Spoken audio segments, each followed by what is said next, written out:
Welcome, everyone, to this Friday night's edition of Signals from Mars podcast. Signals from Mars live stream brought to you by the Mars Attacks podcast. Excuse me. And I apologize for the crappy sounding music tonight. They just updated the system. They promised all these great things in the newsletter, but that sounded like crap. So anyway, joining me is my good friend here, Andrew Bansall from Metal Assault.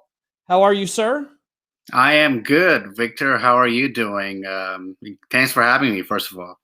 Yeah, I'm doing great. You know, Andrew and I have, chatted over the years. I've had you on the podcast before, but looking back in our chat history, we hadn't actually talked in like 4 years. And outside of that, we've never done this. We've never done like a webcam thing. We've never really interacted with each other in this fashion. So I don't think we've done a video before, but times are different now. Like this is in right now. This is what everybody's doing. So, it makes sense. Yeah. And it's also cool because it adds like another layer to being able to talk to people where you've got their attention. I mean, I've talked to, I don't know how many people over the years where, you're like, oh man, they're eating while they're talking to you, or they're like fumbling with other stuff. And at least when you've got them on the camera, they're, they have to give you their attention and you're getting real reactions out of them, and vice versa. They know if you're bullshitting them as well. So I think it's kind of cool. Yeah, I wish I had the video thing for every interview that I did in the past. Who knows what might have been uncovered there, Right. Well, it's funny. I always tell this story. I was interviewing Blitz from Overkill for the first time. And I remember he calls me up and he says, don't mind me. I'm working on my house. I'm trying to fix my chimney. And I'm listening back while I'm editing the interview. I'm like, what the hell's that noise in the background? And I isolate everything and I'm like, holy shit, he's spackling his chimney while he's talking to me. Like you could hear him running the spackle up and down the bricks on the chimney, like literally fixing the chimney while he was talking to me. And I tell him that story the next time that I talked to him. And he was laughing his ass off. He goes, yeah, I remember. He goes, I was told I had a boatload of interviews that day. And he goes, I told the label, I got to do shit at the same time. So had the hands free going, and he was working on his chimney. That was the first. Yeah, that's funny. I remember. Yeah, there's a few. I'm sure I did like that. I think there's one with Eric Peterson from Testament where I could hear him eating while like he was kind of between like when I was asking the question, he was eating. So right, and he told me though, he was like, "Yeah, I'm just trying to get through some food while I have the chance." I'm like, "Sure, whatever it takes, man." yeah. I want to say hello to everyone in the chat so far. Jeremy in the UK, Pete in New Jersey. We have Rob, who I believe is in North Carolina. Awesome. Some of the diehards already in the chat here. Jeremy already posted up on Twitter. Jeremy's great. Whenever I tell him that someone's coming on, he searches that person out or what they do and promotes them. So yeah, he posted something from Old Blood actually. On Twitter. So thank you, Jeremy, for helping promote my show as always, and helping promote the guests that we have as well. I did want to mention real quick. I wanted to go Missouri, not North Carolina. Oh, Missouri. Okay, my bad. Right. I don't know why I thought he was in North Carolina. All right, I apologize, sir. It's like way off. But anyway, I did want to tell one more Blitz story because I did get him to crack up. The one time that I did get to meet him, they were playing here in Spain, and they were playing on Killfest was the name of the tour that they were doing. So he told me, at the end of the night, just hang out, let the stage guy know that you're here, and I'll come out, after I'm ready and whatnot.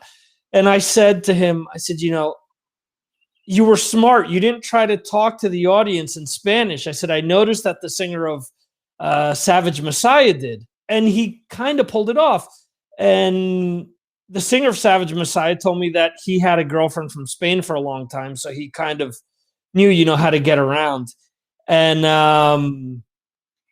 I told Blitz that I had seen Anthrax. And this is when they got back together again with the classic lineup with Belladonna and with Dan Spitz and everything. And they were playing at this club. And Scott Ian. I think I've heard this one from you before, but go ahead. Okay. So Scott Ian was trying to, fit in. He started saying, all these different things in Spanish. And he says, me gusta polla, which instead of pollo in Spanish, pollo is chicken, but polla in Spain is dick, is cock, is male member, however you want to say it. And like the whole crowd went silent all of a sudden. It was like, okay, well, that's cool, but nobody kind of expected it. And I told Blitz this story, and he just blew up laughing. He said, this is why I don't speak in any foreign language when I'm in a country. I stick to English just in case. And he went on to say that his mother-in-law is Dutch, and he was trying to learn Dutch, and he said something to her once. He was trying to say that the strawberries were delicious, and he told me that what he ended up saying was, your ass is really nice, to his mother-in-law. So he said everyone blew up laughing, and he was like, well, what did I say? And his wife kind of explained it. So he was like, all right, I'm never trying it again. I'm just going to stick to English because I'm good at it. So yeah, makes sense. So Metal Assault is your page. It's been your page for a very long time. It's been a little over 11 years now. 2010, February 2010 was when I started Metal Assault. Yeah. Oh, wow. So we're right there. We're a little bit past it. What made you start Metal Assault? I mean, obviously you came over to California, and was there one thing that you saw that you felt that you needed to do Metal Assault to fit a need for you, to fit a need for the scene? What exactly got you started? Yeah, that's a good question to start with. So basically, before the Metal Assault website was launched, I was writing for this other website, which their owner and editor are based out of Las Vegas. The website is called Full Metal Rock. So they were the ones who first gave me a chance to write reviews for them and to do interviews for them and stuff like that. And that came from Just the fact that I was in a habit of documenting all the shows that I went to, and back then this was happening on various types of forums. This was way before the website, or even on their website. So this Mhm. was stuff that I was doing on my MySpace blog and things like that. So Right. they read that some of that stuff and they wanted to bring me on board. So I wrote for them for about 4 or 5 months, like fall 2009. And what happened was I was just like doing so much of their content already that I felt that out of respect to them, I should start my own thing because I didn't want everybody else on their site to kind of feel, like to give me dirty looks, so to speak, or to Mhm. kind of dominate the whole thing, coming in as the new guy. So I thought it better that I should start my own thing. And a couple of my other friends who I brought on board to Full Metal Rock, they also suggested that as well, that like we should kind of like break away from this and start, and you should start your own thing and then we'll write for you, kind of thing. So that's how it started. So I was just in a habit of documenting all the shows that I went to from from way before the Metal Assault website started. So it was Mhm. just about just a matter of time, really. So it happened, and then obviously everything kind of was focused on content to be posted on that website. Right. Now, Yeah. when you say that you documented it, did you only document it on MySpace? Do you have notebooks where you wrote stuff down? How did you do that? No, yeah, mainly just any like type of forums or black blogging platforms that existed. Okay. So there was the MySpace blog that was my account, and then I was also like on the Iron Maiden fan club back then, Megadeth Mhm. fan club, Metallica fan club, then the Iron Maidens, the female tribute band. They had their own like forum, so I was on Right. there as well.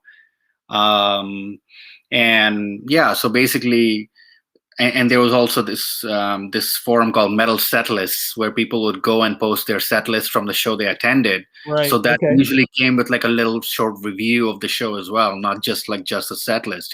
So Mhm. yeah, those were the platforms back then, man. I mean, and thinking back to it, it seems funny now that that's what the world we were in, but that stuff doesn't really exist anymore when Yeah. you talk about, there's no such thing as a forum. Like, it's all social media now, so it's a Right. much different world. But yeah, that's kind of how I was doing it back then. But yeah, it was just basically like my own reviews of like the shows in a couple of paragraphs or sometimes more, depending on what the show was, and a couple of like point and shoot camera photos because there Mhm. was no cell phone cameras Right. either. So, yeah, it was kind of very different. Yeah, that's funny. I started podcasting, I think like a year before. I started in June of 2009 was when I started my first podcast. And a little bit after that, within like the first year had to be. I interviewed James J. LaRue when he first came out of White Wizard. Right. And that's when Andrew Bansall came up and Oh he yeah. said, "You need to talk to this guy." He goes, "I can't pronounce his real name. All of us call him Andrew." Um, but he's kind of like you. He's really passionate about music. He likes talking about music. He likes promoting music. And it took me, I think it was maybe a few months later where we finally hooked up and we started talking. And it's funny because I had you on for my classic album series. And when we would go in, we would always say, "All right, we need to keep this short." And I have conversations of ours that are like 3.5 hours long. Yeah, So I remember that, that. Yeah. yeah, I mean, that totally comes out of just being fans and loving music and just having so much to say about, Yeah, just different. it's like remotely hanging out together in a way, Yeah. because that's what you would do if you were hanging out with a friend who was also into the music, and then you would just like Yep. hang out and talk about it. So it's pretty much that, that we did. I think what, 2010, 2011, those are like the earlier years for me, and Mhm. also for you, I guess. So yeah, I remember those. Yeah, absolutely. And as you said, things have completely evolved over time. You know, Metal Assault is still around, which is very cool because how many sites have dropped by the wayside where people just, lose interest or because of Yeah. jobs just can't do it anymore. But you've still had the site going all of this time, which is really a, tribute to what you do, because it's funny. I just went over like the 200 episode mark with the podcast, and I was, the person that was congratulating me had just done 900 and something episodes, and I was like, I feel like a bum compared to you because you were consistent. And he said, well, considering that the average is 5 shows and then people give up, he goes, 200 is a big deal. So to me, having Metal Assault around all this time is a similar deal where, so many different people have come and gone, so many people that we've all come in contact, things have changed. Why have you been able to keep that passion and that fire going with Metal Assault and continuously just bring people content?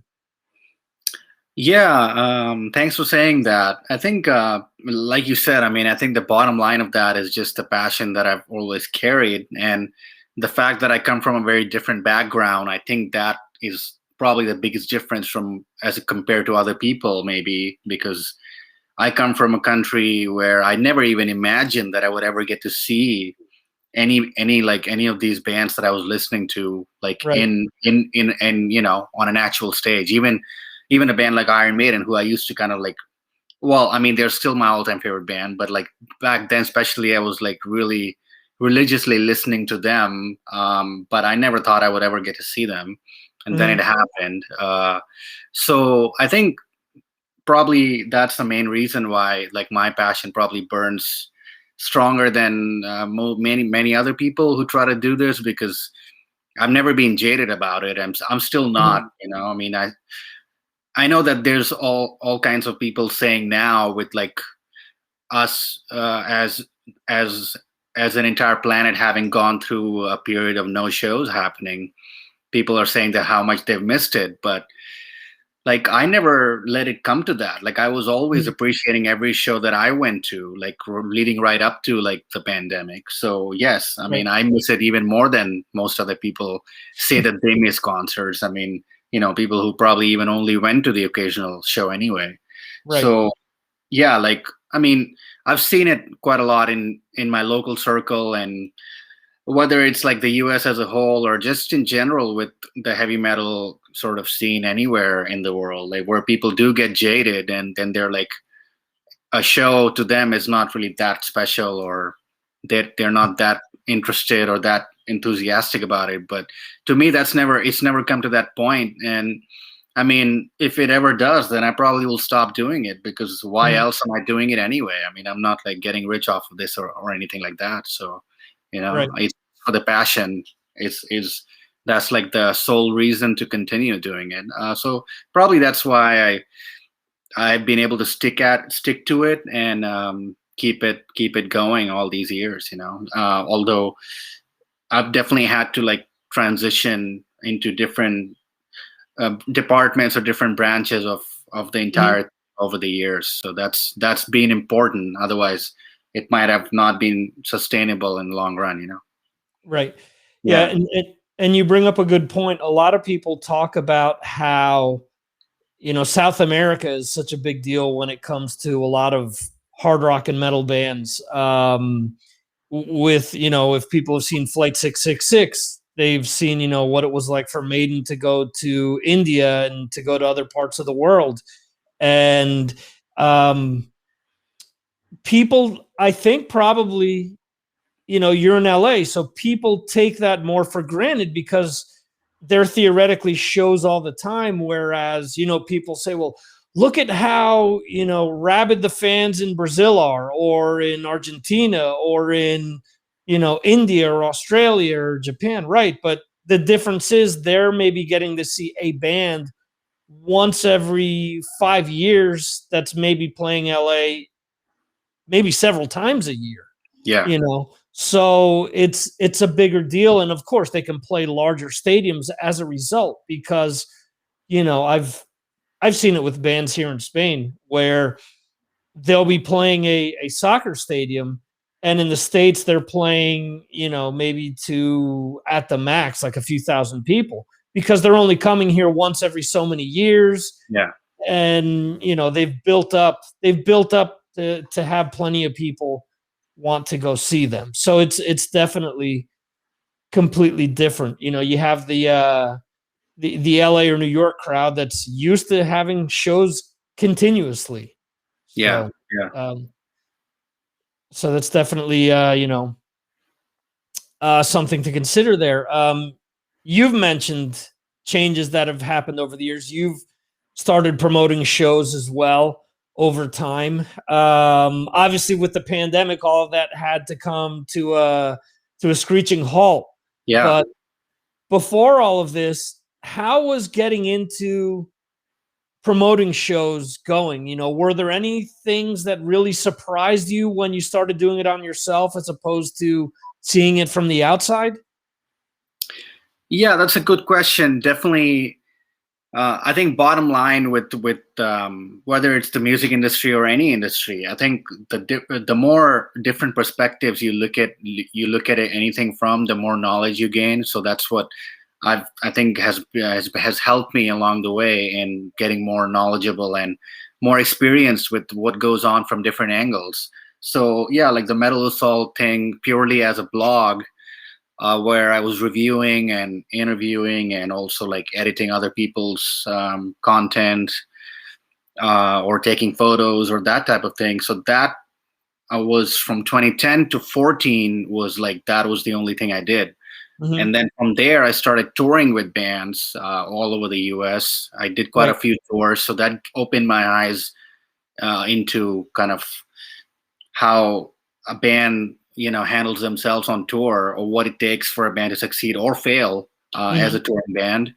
And then so I did quite a lot of that from 2014 to about 16, end of 16, and I was basically doing so much touring that had to end. It had come to a point where I had to reestablish a home base again in LA, because I was hardly ever in LA during those years. So that's when I started like going into the show promotions, which actually it started out kind of just by chance, because I saw a post on the Viper Room's Facebook, the Viper Room in West Hollywood. They said they were looking for people to book shows. Well, not like on a full time, like on their staff, but like they wanted to work with people on the outside who could come in as the promoter. And that was perfect for me, because I want to keep using my brand, with anything I do. So I went in there for a meeting, and they already kind of knew me, because I had attended literally every show there, every, like at least the hard rock or heavy metal stuff. Right. So so that helped me when I started talking to venues about possibly promoting, because they already knew me. It wasn't like a random person, So yeah, I started out with the Viper Room, where I started booking shows, and then just it picked up pretty fast from there. So this was early 2017 when I started promoting shows. And yeah, from then to about, right up to the pandemic, that's pretty much, again, so that's all I did. So it's been like the 3 different phases from the start of Metal Assault. Yeah, it was going pretty well, like overall. I mean, there's obviously good and bad shows, and experiences that are positive and negative. To answer your question about if anything surprised me, yeah, definitely. I mean, there was a lot of things I learned from the others, from the promoter side, about like how shows happen and what it takes, which I definitely never noticed before, in terms of what kind of like, what are the expenses that go into putting on a show, and how much the bands get paid, or how much they should get paid, how much the venue charges, or in a lot of cases rips you off, or rips off the bands, or just simply doesn't care if anybody makes money aside from them. And then things like how much on an average night do people drink, or like how much the bar tab runs up to at any given venue.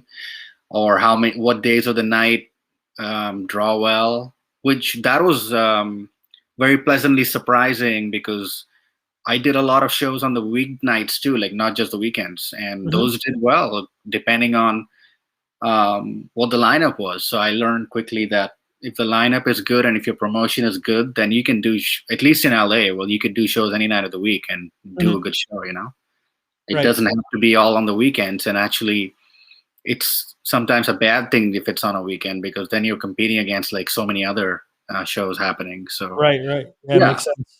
so yeah, a lot of things like that came into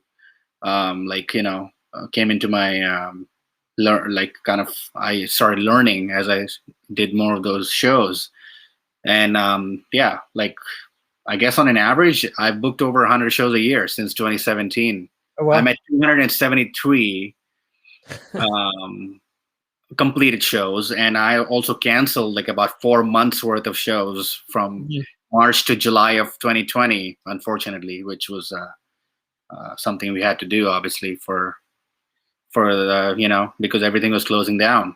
Mhm. So yeah, I've been pretty prolific as a promoter as well, as I was with tours and with like the Metal Assault content. But yeah, like with the pandemic, again, there was a necessity for me to like branch out and do something more or do anything at all to keep this going. Otherwise, Right. it was on the verge of like getting shut down forever, really. So I started focusing more on the label side, which I had already started the label in 2018, but it was kind of only gonna be as an occasional thing where I would release something, and basically it was like gonna be just like a tie-in with the promotions because Mhm. any bands on my label, if I release something, then I could book a release show for them and a couple of other Right. shows here and there, so that type of thing. But then the label has been the main focus since the pandemic hit, and yeah, like so that's the main activity right now. But definitely, we'll get back to booking shows as soon as I can. Okay. Yeah, Yeah, we'll talk about the label in a second. I wanted to yeah, ask you one last question about promoting. yeah. Um, I know I said a lot of stuff there. Hope it no, no, no. wasn't. I wanted to ask you, how much did going out and touring with bands do you feel helped you as a promoter in knowing how to, deal with bands and know how to deal with the clubs and all that? Did going out on tour with bands help you at all, or Yeah, did you have to kind of relearn everything? no, I definitely did in many ways because well, on a lot of those tours, like I was like the only crew guy, so I would be like the one all in one. Like I would be the merch guy, I would be the tour manager. So then I would be the one talking to all the promoters to get the info from them as to like what time do we get there, what time do we load in, where do we set up the merch, um, and like at the end of the night, do the difficult part of trying to get paid, have that conversation. Yeah. So basically, I already kind of expected what I would need to do as a promoter. So it helped me big time for sure in that sense. So basically, the only difference was the roles were reversed when I started promoting because then I was a promoter and they were the ones who were asking me all these same questions, which I'd already like asked a million times myself. So yeah, there was no surprises there for me. And yeah, in a lot of cases, I guess people don't really do their research or are too lazy to do their research on who they're working with. So maybe they don't know in a lot of cases that I've already been through all this and I'm very experienced when it comes to this Mhm. stuff. So sometimes people try to talk to me as if like I don't, I don't, that this is the first time I'm hearing this. And then I have to tell them Right. like, that's not the case. So, you're, I try to make people feel they're in good hands. I mean, that's all I can do. And people who like the shows, then they come back, and if they don't, then they don't. I mean, I have so many bands that I could work with. Mhm. Yeah. So have there been people that have tried to pull like a fast one on you, thinking that you didn't know, your way around things, where you've had to kind of slow them down, or have you not run into anything like that? Yeah. I mean, there's been situations like that where people are like, maybe they didn't realize that I was one up on them in that sense, like whether it's like canceling a show or showing up like super late and then still expecting to kind of play at their designated set time, or Mhm. yeah, that type of thing. Yeah, those things have definitely happened. I mean, if you've done 273 shows, you're bound to run into Yeah. some stuff like here and there. So I think anybody who would have done the same number of shows would kind of attest to that as well. Mhm. Yeah, so there's been instances like that, and there's a blacklist for a reason. So I have one too. So yeah, I mean, there's some bands that I don't work with anymore, and some that I love to work with. So that's just how it goes.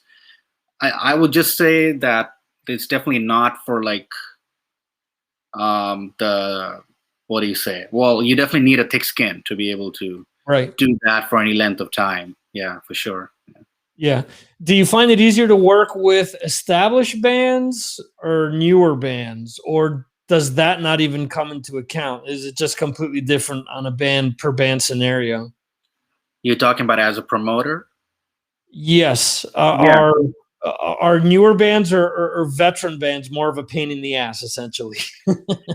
Yeah, there's two different extremes to that. That's a good question. So there's the extreme case where it's an established band who's being a major pain in the ass, and then there's the other extreme, which is the really new band who doesn't have a clue about anything. So I've dealt with both of those, but the best is like the somewhere in the middle where Sure. they're like they know what they're doing, but they're not like super egotistical about it, and they kind of are more on like their feet are on the earth, and they're like Yeah. level headed. Because yeah, there's definitely bands that kind of let it get to their head. I don't know. I guess it just comes with the territory. I guess if you can play an instrument really well, then yeah, like you should definitely get a little bit of an ego about it. So Sure. that sometimes comes across a little bit too much from some people, and with some people they know how to address or how to address other people, and how to behave and that kind of thing. So yeah, it definitely happens. But yeah, like I would, I guess if I had to pick, I would rather deal with the really new band as opposed to like the really egotistical one. At least Gotcha. the new band, I can guide them along and be like, okay, no worries, I'm here. Like I'll Sure. get you through it. Yeah, gotcha. Yeah. And I have to ask, you said you've been to so many shows at the Viper Room. I've only ever seen one show in LA, and it was at the Viper Room, Uh, and it was part of the Sunset Strip festival the that they music would do. fest, the long gone Sunday Street Music Festival. Yeah. Which year was that? It was the year that Ozzy headlined, Oh, I was and there for that. Yeah, that was the first one, 2009. Yeah. okay, so yeah, 2009. Duh, I was there on my honeymoon, Mhm. and I saw Ace Frehley play in the Viper Room. You So got into that.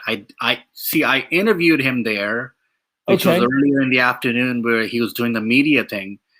But I guess like I wasn't really cool enough back then to get in, and I didn't really want to pay how much ever it was to pay or whatever. So I got yeah. tickets for $10. Um, I saw a tweet where it said Viper Room presents Ace Frehley on this date in September, and I'm like, wait a second, I'm going to be in LA in September. You got the early bird then.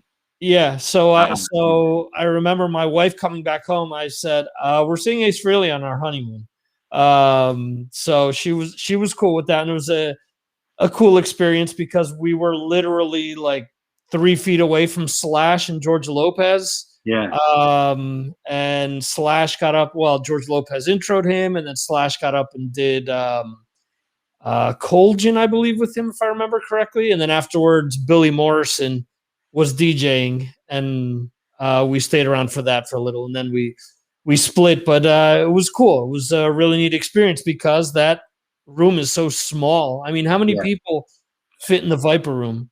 The official capacity is 250, but that's including both floors. So if you take out the basement area, because I mean, obviously when there's a band playing, nobody's going to hang out in the Yeah. basement, right? So the upstairs is like 175, Okay. like max. of audience capacity. Well, it doesn't include the staff and the band members and stuff like that.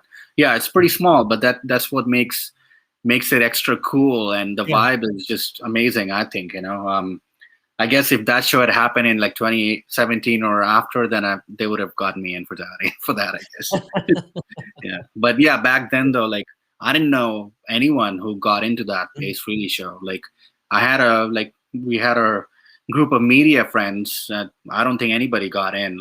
But I guess definitely it was still packed, I'm sure. Yeah. Oh, absolutely. And I remember that they were warning everyone coming in that no pictures were to be taken. And, right. And so I was like, all right, I'm not taking my camera in because, back then I just had my first cell phone with a camera. And I'm like, I'm not losing my cell phone on this trip. I paid so much for it. And people were taking pictures left and right. So I snuck in a picture or two, but they're all too dark and all all over the place. But that was a really cool experience. Before the show, we were waiting in line, and we had Fieldy from Korn coming down the street, and he was being a jerk, kind of living up to his reputation. Yeah. And then Monkey came after that, and he was the flip side because Fieldy was like, oh, why would you guys, wait in this line to see Ace Frehley and all this stuff? And then Monkey came down the street with 3 women, and 2 on one arm and 1 on the other. And they'd parked behind the Viper Room, and he was the opposite. He goes, you guys here to see Ace Frehley? Oh, that show's going to kick ass. You guys have a great time and whatever. And he was signing stuff for people, and he was, talking to people as they were pulling out of the parking lot. So it was kind of a pretty cool moment. It was the 2 extremes within the same band, but it was neat. I wanted to talk about your label because obviously I posted a few weeks ago about one of your new releases, and the label, you told me that, or you just finished saying that with the pandemic, you've kind of done a lot more work with that. You talked about wanting to work with young bands more, and I've always been for promoting new music. That's why I do a new releases post every Friday. I think it's important for people to know about new bands, older bands that are putting out new stuff. The one thing that I hate hearing people say is there's no good new music out there. No, there's always something good coming out. It isn't in your face like it was back in the day, but there's still good music there, and a lot of times when people ask me, I do a thing with, we have a listener that usually joins us in the chat, but he's working today. He runs a site called Yarg Metal, and he always asks me for, a song from the band of the week. And I always tend to pick either an obscure song or something off of a newer album, just to prove a point that if you search for something good out without any type of closed-mindedness, you're always going to find something good to listen to. So I've always seen you as a purveyor of music and of new bands and of cool stuff that maybe isn't featured other places. So what initially made you want to start up the label? Was it just to promote new bands? Was it to promote bands that didn't have a chance? What was your initial idea with that? Yeah, well, I think the start of the label itself was just probably another kind of step along the natural course that I've been on. It was just, I guess, another thing that was a matter of time, but not something that I would have jumped into before I was ready for it. But like when I started the label, I felt that, now I'm ready. I have enough of a contact base, and I know enough bands. Yeah, so the bottom line, again, with and that applies across, like, whether it's the show promotions or the content on the site over the years. I mean, it's to promote like previously undiscovered talent and give that a platform, and kind of create create my own niche in that way with all the Mhm. bands on my label. So yeah, like I think even with like bands that are reviewed or interviewed on Metal Assault back then, I think in a lot of cases I did it before the bigger sites picked them up. Yeah, Right. and I'm talking about bands that like got bigger and stuff like that.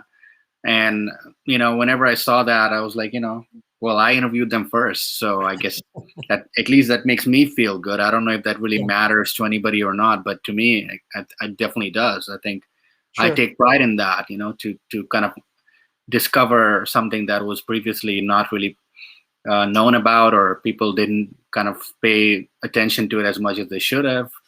So it's the same with the label. I'm trying to really bring up bands from the underground to the surface, so to speak. Mhm. So that's been the general idea, and like the other kind of overall theme that is definitely prevalent with everything that's on the label is that I try to cultivate like a very diverse roster where no two Right. bands are sounding alike. So that's always the aim. That's ongoing, even with the signings that are coming up, yet to be announced, and any future signings. It's like I probably wouldn't sign another band that sounds exactly like something I've already signed, because like that's kind of goes against my overall approach. And also Mhm. like I wouldn't want bands on my label to compete with each other, for like Sure.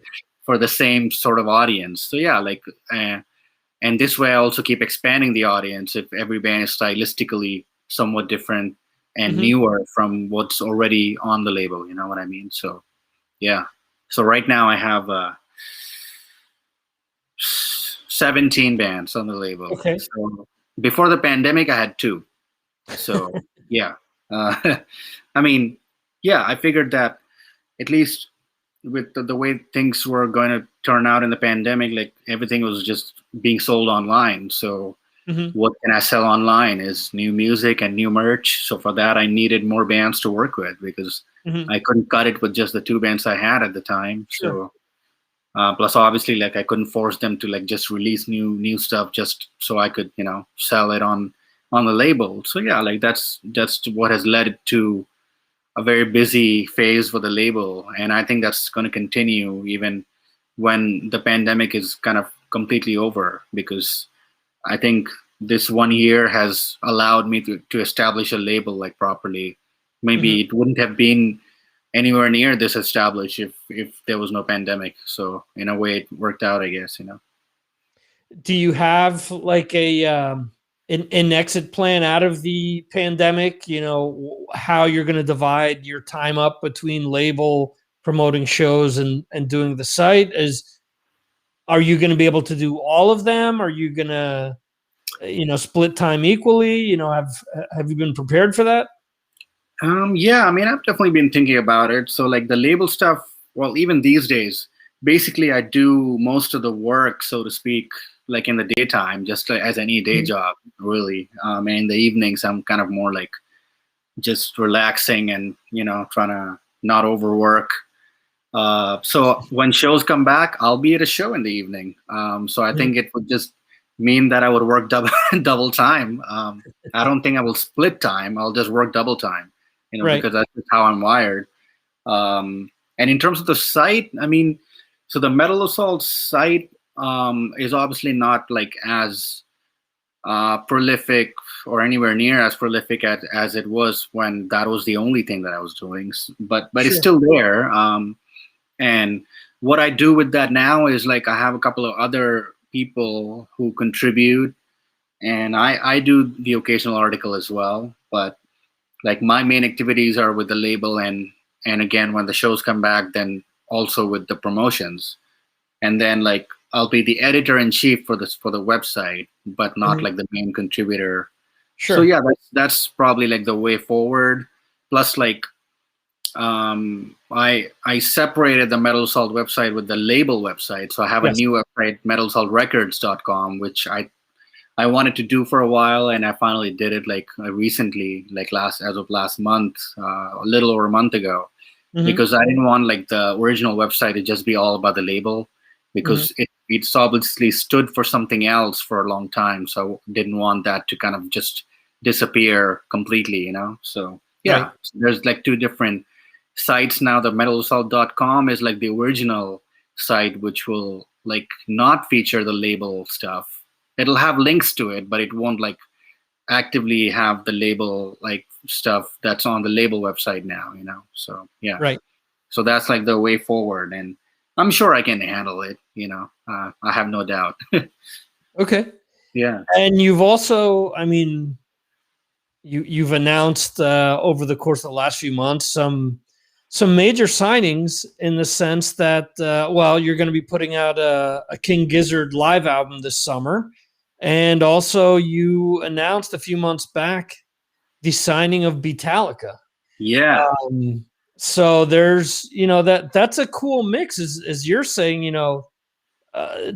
with no two bands sounding alike. That's what labels used to do. It Yeah. wasn't that, every label wasn't just one style of hard rock or metal. They tried to have different things. So you could actually package these bands together and there would be no issue with you boring people because every act was going to bring you something completely different.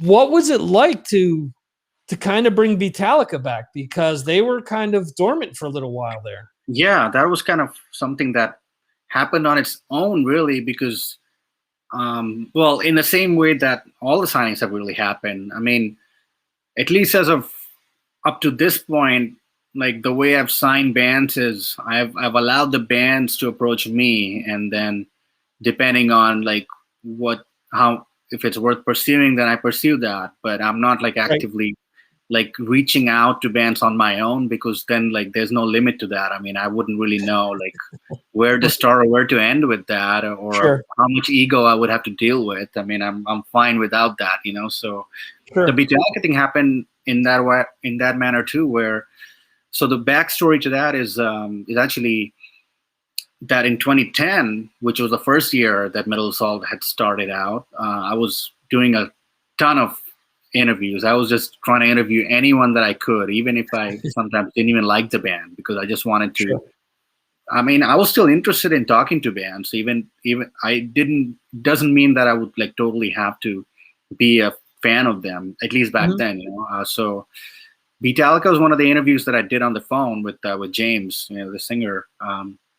And I guess we kept in touch since then. And what happened was, I think later in 2010, they toured the West Coast, which was a very rare tour for them because they're from Milwaukee, Wisconsin. So Right. they played regionally, and then they play in Europe, but they don't really they don't really come to the West Coast as much. So that was a Sure. rare thing. And I did another interview with him in person at one of the shows on the West Coast, and I went to a couple. Me and a friend of mine, we went to a couple of those in Pomona, and then at the Key Club in West Hollywood. So I've known them for a long time, and I guess we just followed each other on the social media and stuff like that. And then James, like out of the blue, kind of hits me up like last September or October, and he was interested in in getting the band signed to a label, and I was like, yes, let's do it. I'm like, that's all it took from me. Like, Sure. that's literally the amount of time it took for me to say yes. Because they haven't had an album out since 2013, Hmm. and right now, like, we're basically kind of putting together a plan to release this next one, which by all indications should be out before the end of this year, and it's going to be huge. I mean, I'm still already very stoked about that, to be the label to release that. And that signing news got a lot of it spread around quite a lot, which I was like kind of surprised, because those websites don't cover anything else that I've ever released. They Right. only cover like the real big stuff. So yeah, it made the rounds, and I was like, all right, cool. Let's see what this brings. But definitely excited for that one. And the King Gizzard is a slightly different story. They're not signed to the label per se, but Hmm. what happened with that is, so last like end of 2020, they made an announcement saying that they have some albums that are done, and that included a lot of like live albums that they recorded on tour, like just their sound crew recorded them audio only. Right. So they opened those albums up to bootleggers all around the world. So basically, those will be official bootlegs. So like anyone could make copies of any of those albums on any formats, and all the band asked is some copies to be sent their way so they could sell it on their website. So that's Gotcha. how I picked up that live in London, which I specifically picked that up because that album they put out in 2019, Infest the Rat's Nest, that's like the heavy metal, speed metal album that they did, you know. Okay. So yeah, it's like kind of very like early Metallica style. It's like the heavy metal album because they're the kind of band who could just do a different album every time. You know, it's kind of like they're like the Prince of like hard rock or whatever, I guess, or the David Bowie, or you know, one of those guys who would just be very eclectic. So they did this heavy metal album, which I really enjoyed, and it made like my top 5 of the year. And I actually saw them at the Greek Theater in LA that year in 2019. So it was on the same tour that they recorded this London concert. It was actually just a couple of weeks after the Greek show in LA. So it was pretty much almost the same set list too. So that's what attracted me to that particular album. And yeah, I mean, I'm gonna put out like a limited edition cassette for that, which is right now, and it comes with a digital download as well, of course. So right now that's on a pre-order, and it'll come out sometime in July. Yeah. So, but just as a fan, I wanted to do that. You know, it's not like a signing on the label, but it is officially like released by the label that I got permission from the band to do. So it's all officially licensed. So yeah, you know. Gotcha. And you recently, the album that I posted on my site was from Sea of Snakes. Yeah.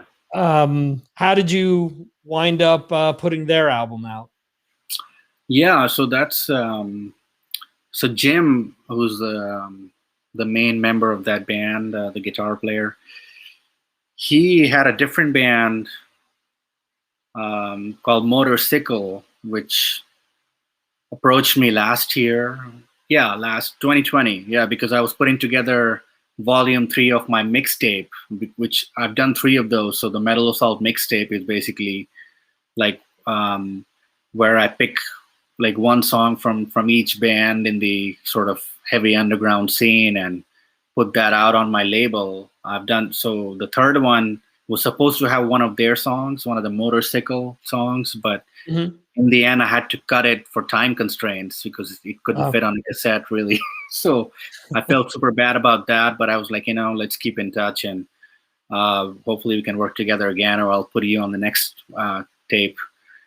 But then he hit me up like early this year saying that they have a new band with Jeff, who is the drummer, and I knew him because he plays in the Shrine, which is a very cool band from out here in Venice, California. They're kind of like, I guess, for people who don't know, crossover between sort of punk rock, skater punk, and also a little bit of heavy metal, stoner metal. So I love the Shrine, so I knew Jeff, and I was like, yeah, you know, I listened to the Sea of Snakes EP, which is the same EP that I just put out. So they sent me the whole thing; it was ready to go.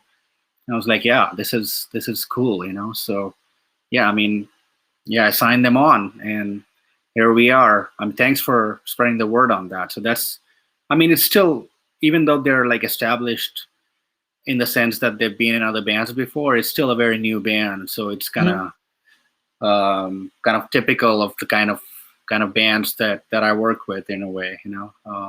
Yeah, but the music is awesome. I love the music, and hopefully that will continue to kind of, you know, get into more ears as we go along, you know.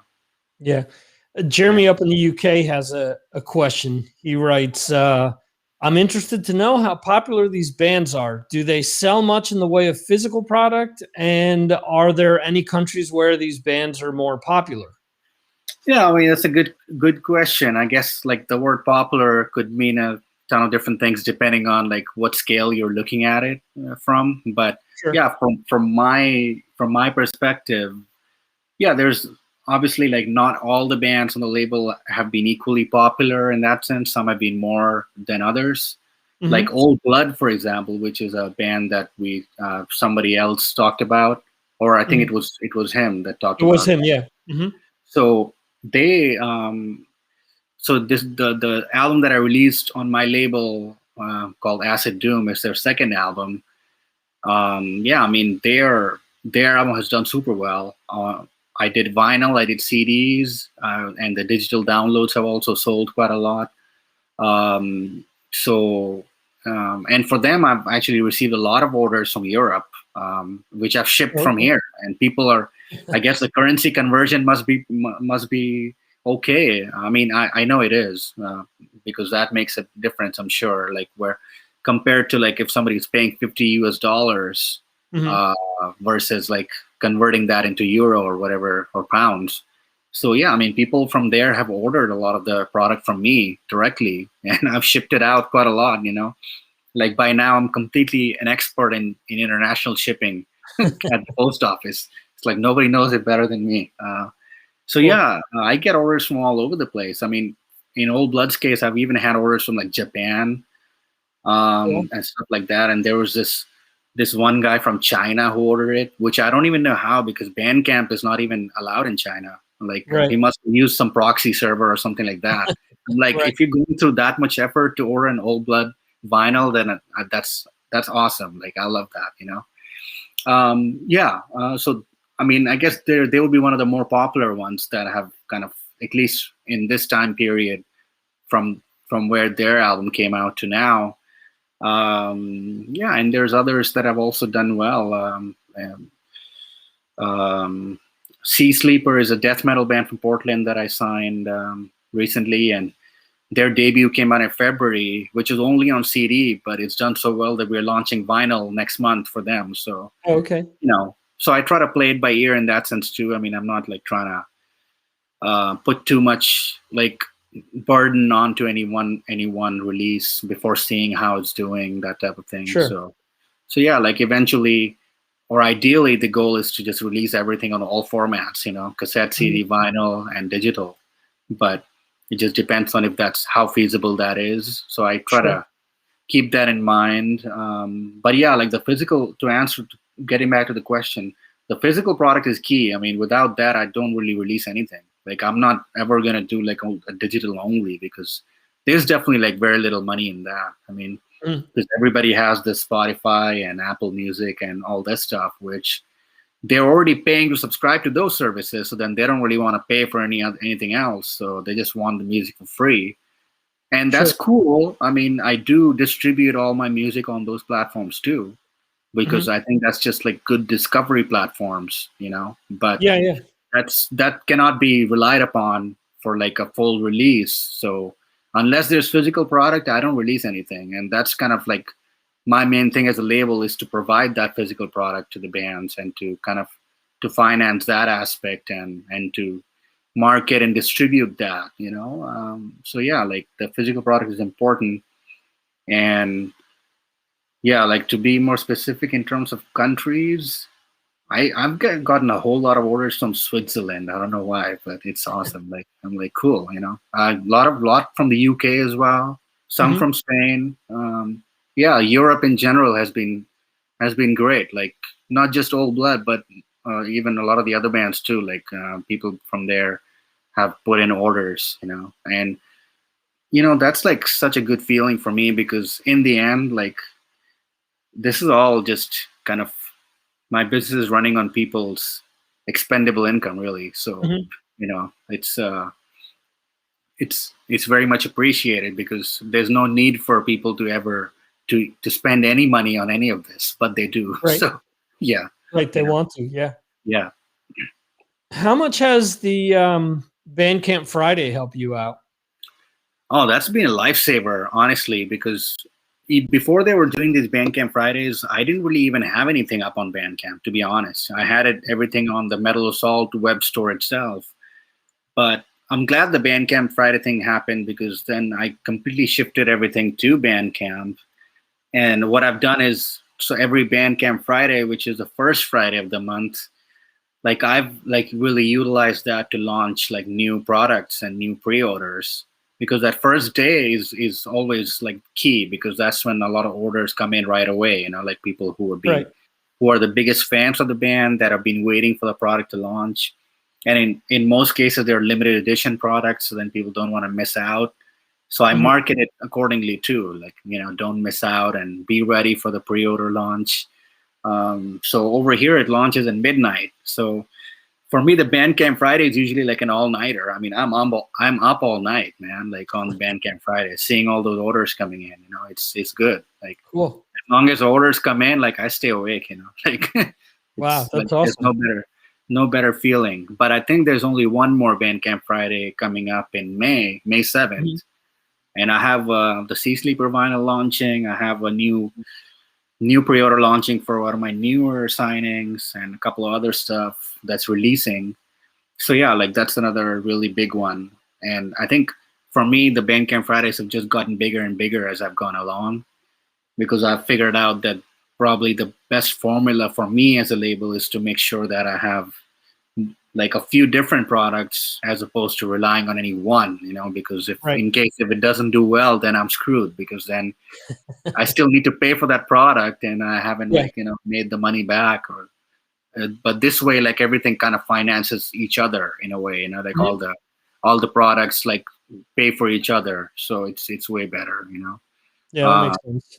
yeah, but the Bandcamp has come through as a big game changer and a big lifesaver in that sense, because they've done it essentially to help out the industry in the pandemic era. Mhm. So that's probably why they're like not going to continue doing it after May, because man, they'll lose out on a lot of money to on the Bandcamp Friday, because Right. essentially they're waiving their entire income for that one day. Like their income comes from the 10%. Well, for merch it's 10%, for digital it's 15% is their cut Mhm. usually. So they're waiving that completely on the Bandcamp Friday for 24 hours, which means they don't make anything. So, but I think it's been smart even on their part, because obviously a lot of that product still stays up after the Bandcamp Friday. Right. I mean, Yeah. nobody's deleting the product, unless it sells out completely. So yeah, It I'm seems sure like they've made good money, but I guess they don't really need to keep doing those after May. At least as far as they've that's the news as of right now. Who knows Mhm. what happens after? Yeah, it'll be interesting to see, because I mean, obviously that's a great promotional tool, because that's been able to drive a lot of traffic their way. And who knows, moving forward, maybe similar to how they do Record Store Day. Yeah, Maybe there'll be a Bandcamp day every so many months a year, maybe once a year, and maybe they'll work with artists or labels so that there's things that are just exclusive to that day. yeah, um, I don't know, there's a lot of ways that this can be played out. I talk on my other podcast a lot about how streaming has really affected the way that people watch TV, and how we're really in the infancy stage to see how all that's going to transition. yeah, I think Bandcamp has done a lot with this to really give people an alternative to the Spotify's and the Apple Musics and things like that, where hey, I can stream this. I can stream it to my phone. I can stream it on on my computer, and I can buy they'll send me the cassette, or they'll send me the vinyl as well. So there's yeah, a lot of cool things that have been tied into it, and like a lot of, as you've mentioned, limited edition like vinyls, where there's definitely been a lot of things where I've been like, shit, I would have bought that, but it's sold out already. It was only yeah. a run of like 100 vinyls, and it's gone. So I think that it's definitely drawn a lot of attention to what they do, and hopefully it helps them further their brand. Yeah, I mean, I did create a separate web store on the label website, which is like separate from Bandcamp, and Mhm. that web store is through Shopify, and it's like tied into the Facebook and Instagram shops, and it has like all that integration, which I guess Bandcamp doesn't provide, because Right. Bandcamp is kind of more like its own self-sustained entity. But I still do the Bandcamp, of course, and I'm going to continue using it because at least for the pre-order campaigns, their mechanism is great. It's like really perfect, and I don't think any other site has it as good as that. Where you know, like if you're releasing an album on a pre-order, then if you're releasing one song from it as a preview, then if somebody pre-orders that album, then they get that one song instantly for free. So I think that's a good system, and you kind of keep releasing more songs as you go along, and then on the release date they get the whole album. So yeah, it's great. You know, I love that whole system, and I'll continue to definitely run the pre-orders on Bandcamp, and even after. I mean, I'm still gonna keep my product up there because it's like a huge market, really. So I think for the longest time, like that whole 10% or 15% was holding me back from putting stuff on there. But I quickly realized that it's definitely worth that, you know, like because you're generating more sales. So the more sales you make, that's what gives you more profit, you know, like then unless otherwise you're just worrying about like the profit margin per unit. That's, I think, it's better to sell more product instead of worrying about that, you know. Yeah, makes sense. Last question here. This is maybe a risque question, but when was the last time you were at the Rainbow? 2016. I mean, I didn't really ever go there anyway. And actually, whatever happened like between us back then, where I was banned from there. I was banned from the whiskey, but and then it kind of didn't really affect my life at all because like I hardly ever went to the Rainbow anyway, because that's kind of wasn't really my thing to hang out, because I would rather be at a show, you know. The Rainbow was not really known for that. Yeah, the whiskey shows I did miss, but I mean, as you said before, a lot of those bands come back and play other venues. Or if they don't, then in most cases I've already seen them, so I'm not like crying my eyes out that I can't see them at the whiskey.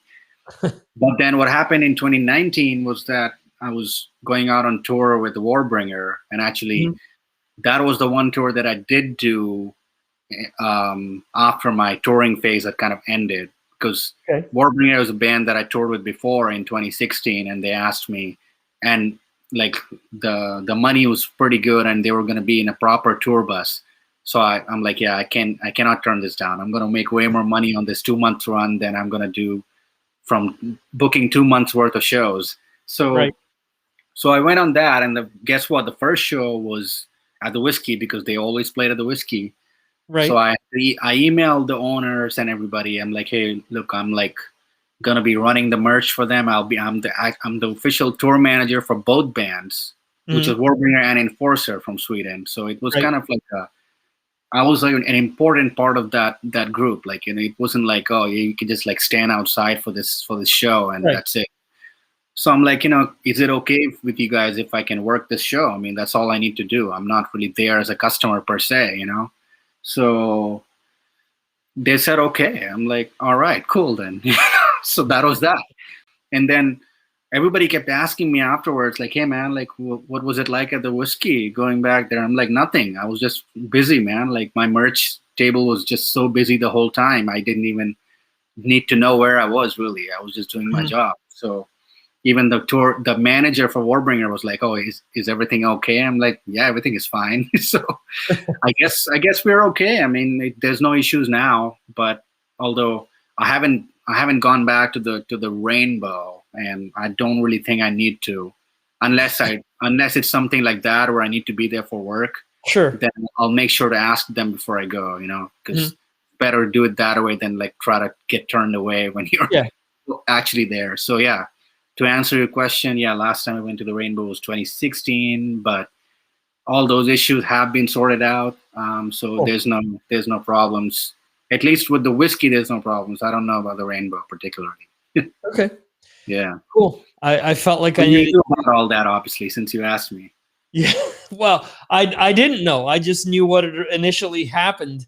but I Right. didn't know that you were able to go back. But Yeah, that's cool. I'm glad. yeah. Um, before wrapping things up, I want people to know where they need to go to keep up with Metal Assault, with your label, and anything else that you have going on. Yeah, metalassault.bandcamp.com. So that's the Bandcamp site. Then there's metalassaultrecords.com, which is the label website plus the label web store. It also has the label like news blog on there. And then Metal Assault LA on Facebook and Twitter, and Metal Assault on Instagram, and Metal Assault LA also on YouTube. So and then of course the original metalassault.com, which is for non-label stuff. That's still is still there, although I think I'm gonna like work on seriously linking back or restoring the archive onto onto that website from the older articles, which are currently like not accessible directly from there. Oh, okay. But that'll happen soon enough, because I've been doing more and more of those Throwback Thursday posts from back then. I'm like, people ask me, "Oh, where can I read this interview?" I'm like, "Oh, hold on, let me look for it." Like so. Yeah. So yeah, that'll happen. But yeah, the website is there though, regardless. So Awesome. So yeah. I want to thank you for coming on. As usual, it's always great to talk to you. Same here. Yeah, thanks for having me, man. It's been good. It's good to like do this via video for a change, and good to catch up, on all kinds of things. Awesome. I hope to talk to you again like this in the not too distant future. Let's not make it 4 years like it has been. So yeah, anytime, man. All right, awesome. I thank you, sir, and we will be in touch. Thank you. Cheers. All right, awesome. All right, guys. So that was my interview with Andrew from Metal Assault. I hope you guys enjoyed that.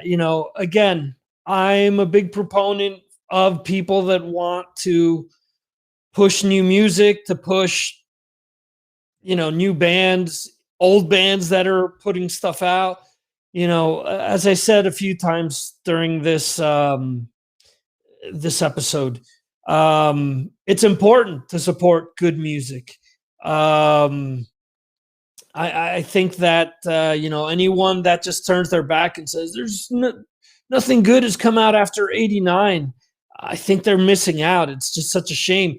Jeremy always asks me on Fridays, actually Thursday nights. I always look for Jeremy's message through Patreon. What track do you want to be track of the day for Friday? And again, he was featuring tracks by the Scorpions, and I was like, man, the Humanity album is an album that I absolutely love. Came out 10 years ago. To me, they haven't put anything out as good since, and it's heavier than usual. And I just wanted, there's just stuff off of that I absolutely love. So I was like, this one, 3-2-1 off of that. I love that song. I have it on my phone. That's my my timer on my phone. Whenever my timer goes off, it's 3-2-1 by the Scorpions. So funny enough story.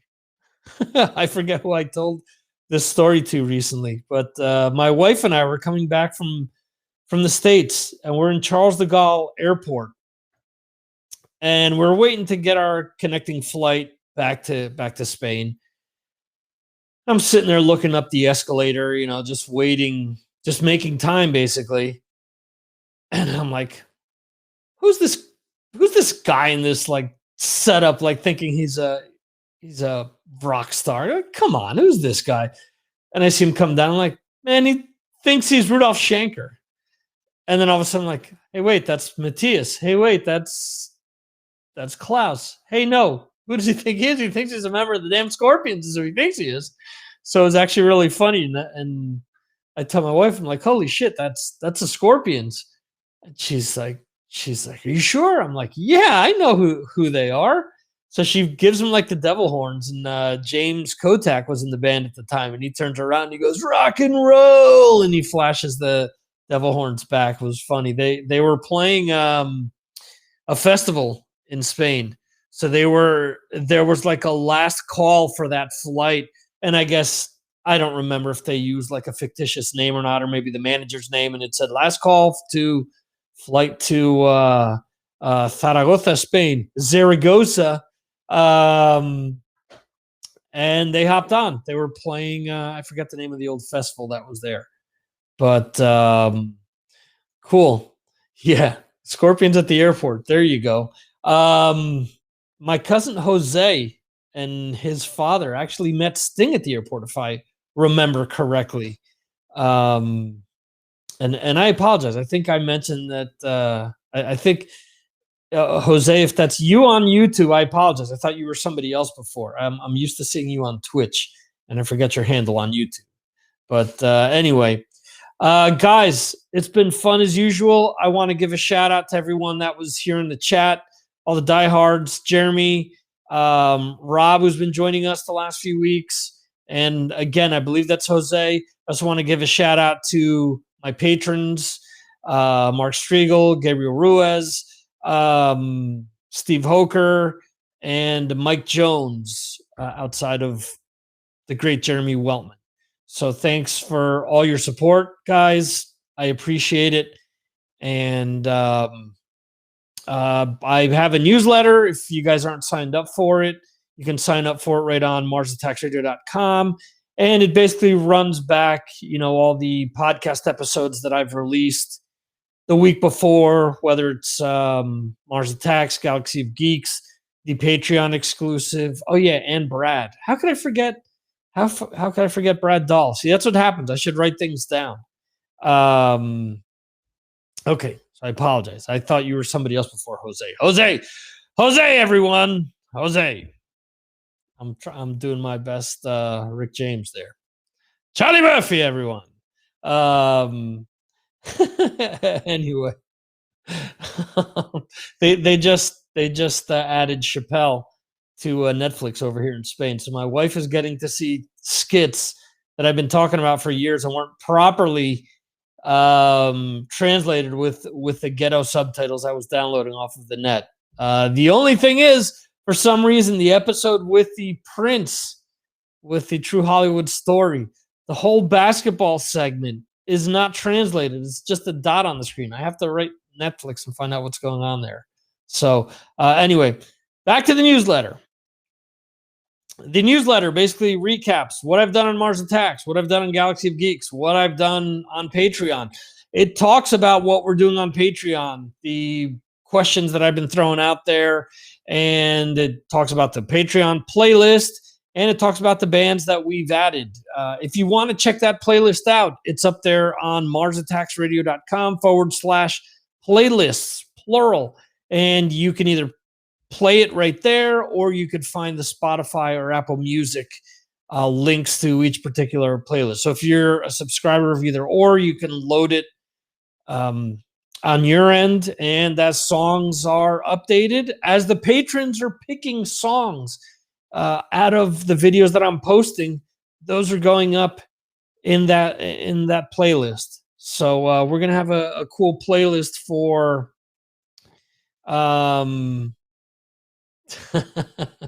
what did the five fingers say to the face is what you're looking for.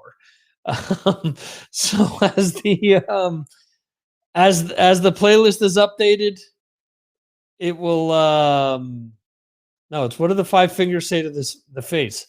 Slap is the thing. Sorry. I'm Larry David-ish, people. I see things and I get anally retentive and I have to respond to them. But anyway, the playlist is based on all the videos that I'm posting. At the end of the year, we're going to have one big, huge playlist because it's already like 3 hours long, if I'm not mistaken.